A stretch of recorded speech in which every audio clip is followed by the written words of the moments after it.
Šiaulių Gintaro universitetas po metų pertraukos tapo Baltijos moterų futbolo lygos nugalėtojams. Sekmadienį šiaulietės namuose žaidė antrasis finalo rungtynes su Talino Levadija. Lietuvės Estes nugalėjo rezultatu 2-0. 47 žaidimo minutę pirmąjį įvartį pelnė Rasa Imanalieva, o 52 minutę pasižymėjo ir legionierė iš Azerbaidžano Ana Alekperova. Pirmosiose finalo rungtynėse Taline šiaulietės priešininkė sutriuškino rezultatu 4-1. Po varžybų nugalėtojas ir antrosios vietos laimėtojas atminimo prizais, taurėmis ir medaliais apdovanojo Baltijos moterų futbolo lygos prezidentas Vilnius Klavinš bei Lietuvos moterų futbolo asociacijos generalinis sekretorius Vytautas Tutlys. Tai buvo paskutinė šio sezono Baltijos moterų futbolo lygos rungtynės. Šeštadienį Pernų mieste susitiko vietos Pernų ir Floros komandos, kurios žaidė dėl trečiosios vietos Baltijos šalių moterų lygoje. Rezultatu 4-0 laimėjo Pernų komanda ir iškovojo trečiąją vietą, kadangi pirmąjį susitikimą taip pat laimėjo Pernų rezultatu 4-1.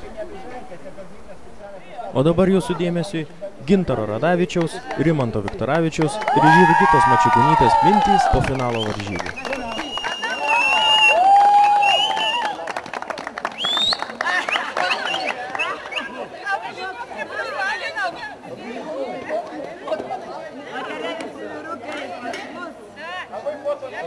Kaip vertinat šių metų Gintros universiteto sezoną? Manau, kad tai pats geriausias sezonas, kokį esam turėję. Tiek pergalių atžvilgių, tiek, sakykime, kokybės atžvilgių jau žaidimo kokybės. Tikrai komanda šiais metais turbūt lošia gražiausią futbolą, kokį yra lošia merginos, sakykime, Lietuvoje. Tai vertinu tikrai tik tai teigiamai, o tos pergalės ir tas žaidimo kokybė skatina eiti dar toliau, dar į priekį ir tos ieškoti kitiem metam dar galimybių pasirodyti geriau. Aišku, Baltijos lygoje labai smagu, kad mes susigrąžinom čempionų taurę. Lietuvos čempionate taip pat jau mes susigrąžinę čempionus esam. Dabar noris, aišku, tų geresnių rezultatų jau ir Europos aikštelėse.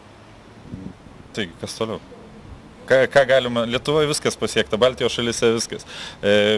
Europoje užimti pirmą vietą grupės varžybose gan sunku yra. Pastiprinus dabartinę komandą 3 gerom legionierėm, manau, kad tai būtų įmanoma. Aišku, reikia viskas labai gaila, kad mes, sakykime, nežinom nei burtų, nei pogrupių ten žiemą, iš rudens. Tai tik tais pavasaris prieš pat turnyrą. Tada būtų galima, sakykime, tinkamai stiprintis komandą iš Rusijos, Ukrainos ar Baltarusijos. Tikrai yra iš kur žaidėjų atsivežti, futbolą žaidžia visur.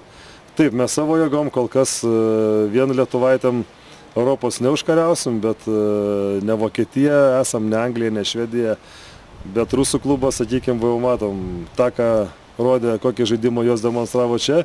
Ir antram etapui jos aplošė netgi daugkartinį čempioną Frankfurtą, aplošė 1-0, aplošė Olandų klubą, Suomių klubą ir jie antram etape taip pat buvo pirmi. Taip kad manau, kad Rusijai žaidėjo tikrai pakankamai daug. Paieškojus, pasistiprinus galima būtų bandyti išeiti ir sekantį etapą. Gintaro universitetas prie visų savo titulų pridėjo dar ir Baltijos lygos taurę. Tai svarbus? Taip, mes susigrąžinom, pernai mes buvom, kaip gaila, nepatekom į finalą. Tai šita komanda ir buvo pirma vieta.